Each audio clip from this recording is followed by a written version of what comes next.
আমি যতটুকু কথা বলবো আপনারা মনোযোগ দিয়ে শুনবেন। আগামীকাল আমাদের ঢাকা গুলিস্তান ইম্পেরিয়াল হোটেলে আহলুস সুন্নাত ওয়াল জামাত সারা বাংলাদেশে ঐক্যবদ্ধ হয়ে কমিটি করেছেন, সেই কমিটির অভিষেক।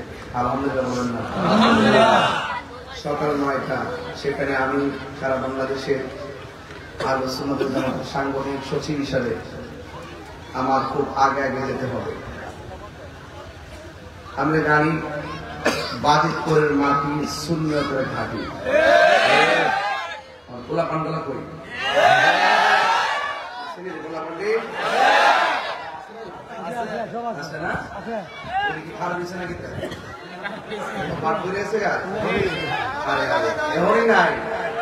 বাজারে যে খেলা দেখিয়েছি এটার টাকা দেবো, খেলা দেখিয়েছি আসতেছে। মা বোনরা আছে, মা বোনরা বেশি মাশাআল্লাহ কর, মাশাআল্লাহ।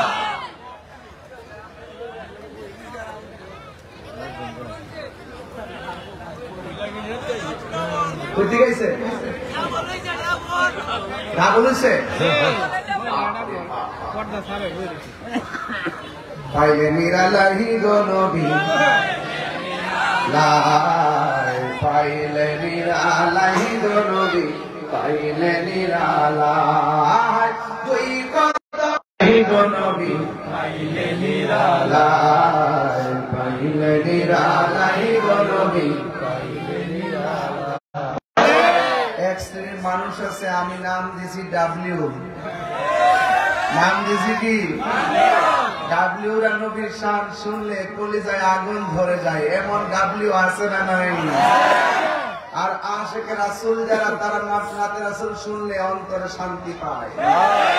মুর্শিদি শান, আজকে কি মুর্শিদি চলবো ইনশাআল্লাহ? কষ্টই বা আপনারা?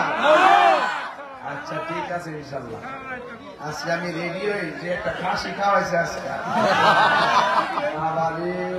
আস্তা খাসি না, আস্তা কাশি ডাইন না সামনে যখন তৈরি দিছে, পরে বাইরে দিছে ইনশাল্লাহ।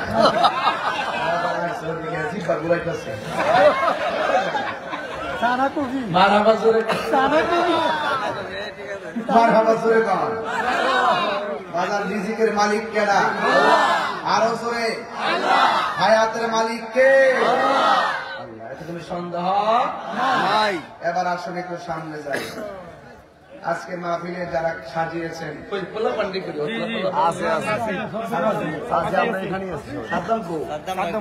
এখানে কাজ করতেছে, কাজ শেষ হতো না? কাজ শেষ হতো না, সারাদিনে কাম করতো। যাক, অনেক কষ্ট করছে তো, আমিও চেষ্টা করছি। আমি বলে জীবনে এই কোনো মাহফিলে আটটার বেলায় করছি ইসলাম। তবে মানুষের যে উপস্থিতি, যেভাবে দাঁড়া গেছে, কষ্ট করতেছে, প্যান্ডেলটা আরো আমল বাড়লে ভালো আছে।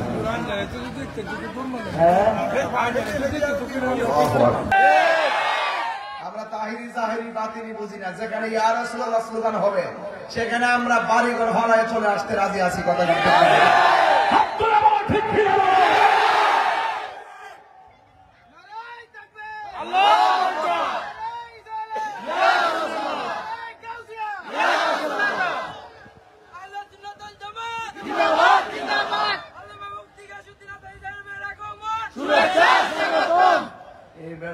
স্টেজে 15 মিনিট হয়েছে, সময় বাড়াই নেবে। আশ্চর্য ব্যবসা বলো। আল্লাহু আকবার জোরে গান। এখানে অনেক বেশি পোলা পান না, মুরব্বী কম নাকি? আছে, সবাই আছে। ও আছে কেন নাও? আমরা মুরব্বী শূন্য হয়ে যেতেছি গা। মুরব্বী বাপ মা যাদের আছেন সব কবরে যেতেছে গা। আজকে আমরা মুরব্বী শূন্য হয়ে যাচ্ছি। বলেন আসল বলের নাম কি? এই কবরে যাওয়ার আগে নবীর মহব্বত দরকার আছে না নাই? আমরা কি ইমানদার না মুনাফিক? এই 1.5 বছরের ভিতরে বহুত মুনাফিক বেরিয়েছে। এর কথা শুনলে মনে হয় সাহাবারাও জান্নাতের টিকিট ব্যস্ত আছে বেড়াইতে। এমন ব্যস্ত আছে লাস্টে মন্দিরে বুক লইয়া রোজা আর পূজা এক কতই। আমরা সুন্নিরা যে আসলে 1 নম্বর আবারও প্রমাণ হয়েছে। আমরা বলি হিন্দুরা মন্দিরে যাই বৌদ্ধ এই বেটা ইকু বাবা এগুলা বাবা কমা কমায় শুধু ভলিউমটা পরিষ্কার করে ধরে দেব যেন আমার লোকগুলা যেন ওয়াজটা বুঝে। বাইরে বেরি করলে তো সমস্যা রে আব্বা। মাইকেল দিয়ে সংসার করি প্রায় 22টা বছর, আমি সব বুঝি ভাজান। পাগলা ভিতরে সামান দিছ, বাইরে থেকে একটু কমাই নিছ। পাগলা আগে বাইরেটাতে আর আছে একবার আছে পরে বাজারে যাওয়া আমি নিজে শুনেছি। ঠিক আছে একজন 100 মারহাবা জোরে গো। আগে একটু বুঝাইতেছি আর কি, নাইলে তো ওয়াজ করেন যাইতো না বাজার। আপনারা একটু আওয়াজ করে কন্ত দেখি আমরা কি মুমিন না মুনাফিক? আরো জোরে। মুনাফিকের নামাজের ধরন কি জানেননি? অলস ভাবে নামাজে দাঁড়ায় আর লোক দেখাইবার লেগে নামাজ পড়ে। দেখবেন কিছু কিছু মোল্লারা নাকাশের আন্দোলন করে, দেখবেন হুট করে জামের মধ্যে তারা গাড়ি ঘোড়া বন্ধ করে উজু সরে নামাজ আরো জায়গায় বোঝা যায় আমরা মতন আল্লাহর ওলি আর দুনিয়াতে কেউ নেই। কতটা ঠিক নেই, রাস্তার মধ্যে ব্লক করে হারিয়ে জায়গায়। আমরা সুন্নিরা এই বাংলাদেশে আবার নতুন করে অস্তিত্ব জানান দিয়ে দিচ্ছি ইনশাল্লাহ। এবার হইলে আমরা অর্জন করব, নাইলে বর্জন করব। অর্জন করব নাইলে কি করব? বর্জন করব। তুমি কে আমি কে?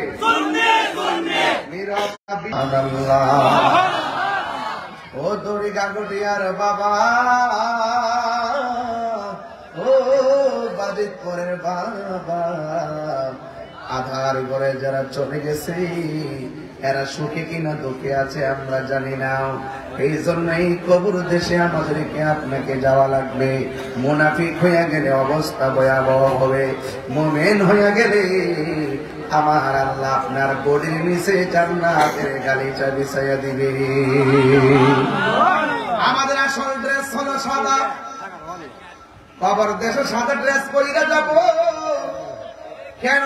তাহিরি নবী নবী করে অনেক মানুষ আমারে বলে, তাহিরি হুজুর দেশের পরিস্থিতি ভালো না, এত গরম কথা কইেন না। আমি বললাম তোরা যে মুনাফিক, সমাজের মধ্যে প্রমাণ আছে 1000টা কথা বলেন। যারা যাই না শুই না সত্য গোপন করে, একদিন একজনের দরবারে জবাব দেওয়া লাগবে। জবানটা খুলে বলেন তিনি কে? এই জন্য আমার আল্লাহ রাব্বুল আলামিন বলেছেন, ও পৃথিবীর মানুষ তোমরা বেশি